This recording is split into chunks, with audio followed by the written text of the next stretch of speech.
지난주에 기차표 사느라 고생했잖아요. 벌써 설이더라고요. 그러게요. 이번 구정 연휴는 특히 더 길더라고요. 연휴가 길면 부부싸움도 많아질 텐데.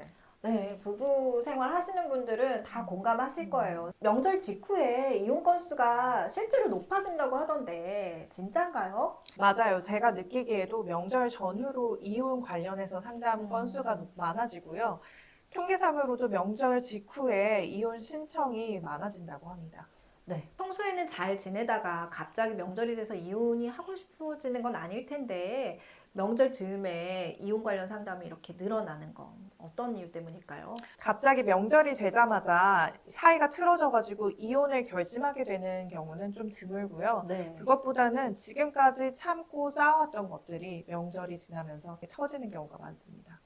보통 이제 로펌에는 어떤 이유로 이혼 상담을 오시나요? 몇 가지 사례를 예로 들어볼게요. 남편이 외도를 했다는 사실을 알게 되었고 굉장한 충격과 상처를 입었습니다. 당장이라도 남편이랑 갈라서고 싶었지만 자녀가 있기 때문에 자녀를 생각해서 참고 살기로 했습니다. 그렇게 잘 살아보려고 노력하고 있는 중에 명절이 왔어요. 명절에 지방에 있는 시가까지 갈 마음은 안 생겼다고 하세요. 왜냐하면 굉장히 가부장적인 시댁이라 명절만 되면 남편이 소파에 누워서 일을 시키는데 그 모습을 상상만 해도 분통이 터지셨다고 해요. 그래서 이번에는 명절에 시가에 안 간다라고 선언을 하셨는데 그러자마자 남편이 난리가 났다고 합니다. 자기가 잘못했는데 언제까지 그거 가지고 이렇게 할 거냐. 아, 그리고 며느리면은 가야 되는 거 아니냐. 우리 집 무시하는 거냐. 이러면서 아내를 괴롭히기 시작했고요. 시누이들이 번갈아 가면서 연락을 했다고 해요. 우리 집을 무시하냐. 며느리면 며느리 도리를 해야 되지 않냐. 제사상은 그럼 누가 차리냐. 정말 옛날 이야기 같죠. 네. 요즘에도 그런 일이 있네요. 네, 요즘에도 이런 경우가 종종 있습니다. 명절 전부터 이 부부는 갈등이 있었고, 명절이 계기가 돼서 그게 수면 위로 올라온 거네요. 네, 맞습니다. 이런 경우가 굉장히 많아요. 또 다른 사례를 말씀드려 볼게요. 네. 의뢰인분은 박사 과정 중에 남편분을 만나서 교제를 시작하게 되었습니다. 그래서 박사 과정이 끝난 후에 결혼을 하시게 되었는데요. 아무래도 박사 과정이 끝난 후에 결혼을 하시다 보니까 두 분 다 나이가 좀 많은 편이었어요. 결혼 전에 아이가 생기면 다행이지만 아이가 혹여 안 생기더라도 시험관 시술 같은 거는 하지 말고 그냥 딩크로 자유롭게 여행 다니면서 행복하게 살자라는 합의가 다 된 상황이었습니다. 거기까진 괜찮은데요. 네, 그런데 결혼하고 반년이 지나지도 않아서부터 시가에서는 의뢰인을 괴롭히기 시작합니다. 너가 채식을 해서 몸이 차서 그렇다. 고기를 먹어라. 아, 직접 만나지 않고 통화만 할 때는 의뢰인분도 그냥 참고 넘겼는데 문제는 명절에 이제 직접 만났을 때 발생했습니다. 본인의 신념과 체질 때문에 육식을 하지 않는 거였거든요. 근데 네. 가족들이 모두 모인 명절 식사 자리에서 시어머니가 억지로 의뢰인분께 고기를 먹이기 시작합니다. 그래야 임신이 된다. 참기 어렵겠어요. 네, 그렇게 억지로 고기를 먹이세요. 소설 속의 내용 같죠? 네네네. 근데 거기까지는 그래도 참을만 하셨는데 부적을 가지고 오셔서 이거를 지갑에 넣고 다녀야 아들을 낳을 수 있다고 하셨다고 합니다. 와, 그럼 결국 그분들은 고부 갈등으로 이혼까지 가게 된 건가요? 그런데 고부 갈등이 이혼의 직접적인 원인이라고 하기에는 무리가 있습니다. 남편은 그 상황에서 아내를 보호하려고 하기보다는 그냥 나 몰라라 하고 있었다고 합니다. 남편은 결혼 전에 아내분과 상호 협의했던 가족 계획에 대해서 나머지 가족들에게 설명을 하거나 설득하려는 노력은 전혀 없이 아내를 괴롭히는 나머지 가족들의 편에 서 있었다고 합니다. 그걸로 감정의 골이 깊어졌던 거네요. 네, 고부 갈등으로 인해서 부부 간의 갈등이 발생한 것은 맞지만 결국에는 부부 간의 감정의 골이 깊어졌기 때문에 이혼까지 하게 된 경우라고 할 수 있겠습니다. 네, 감정의 골이 깊어지지 않으려면 부부 간의 의식적인 노력이 필요합니다. 그렇죠. 명절에는 고부 갈등 혹은 장서 갈등이 많아지는데요. 이와 관련해서 배우자의 중간자적 역할이 굉장히 중요합니다. 네, 중간 역할을 하기 위해서는 대화 방식이 특히나 중요합니다. 싸우게 되는 상황에서 주의해야 할 것들을 좀 알아볼게요. 보통 이제 시가나 처가에 다녀와서 이제 그 장소를 벗어나서 둘만 대화하게 될 때 다툼이 이제 시작되는 경우가 많아요. 이제 차에서 이렇게 이야기를 하다 보면 참았던 내용의 감정, 참았던 감정을 이제 이야기하고 배우자나 아니면 다른 사람들의 행동이나 언행에 대해서 이야기하면서 다툼이 시작되게 되는데요. 이때 어떤 태도를 가지고 대화에 임하느냐가 갈등을 심화시킬지 아닐지를 결정합니다. 태도가 굉장히 중요하네요. 네. 상대를 더 밀어낼 것인가 아니면 대화를 하면서 서로에게 다가갈 것인가는 서로가 가진 감정이 결정을 하게 되겠죠. 이 대화에 임할 때 내 감정이 어떤 것인지 인지하고 대화에 임하는 것이 필요합니다. 네, 부부 연구를 오래 한 가트만에 따르면 다가가는 대화가 있고 멀어지는 대화가 있다고 해요.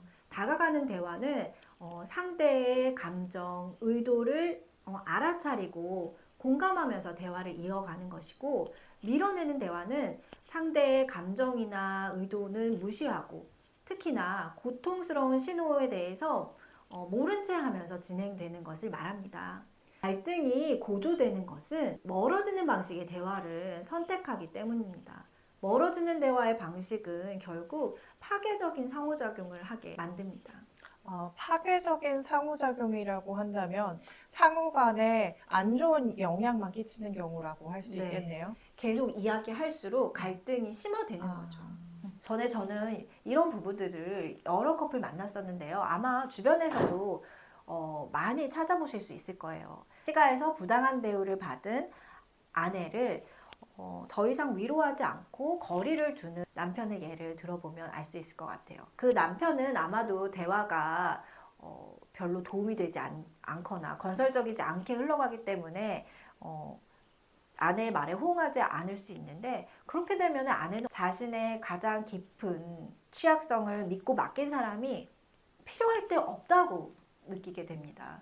그러니까 결국은 마음 깊이 가지고 있는 자신의 욕구에 반응을 보이지 않고, 그렇기 때문에 그 분노를 느끼고 소외감을 느끼고 외로움을 경험하게 됩니다.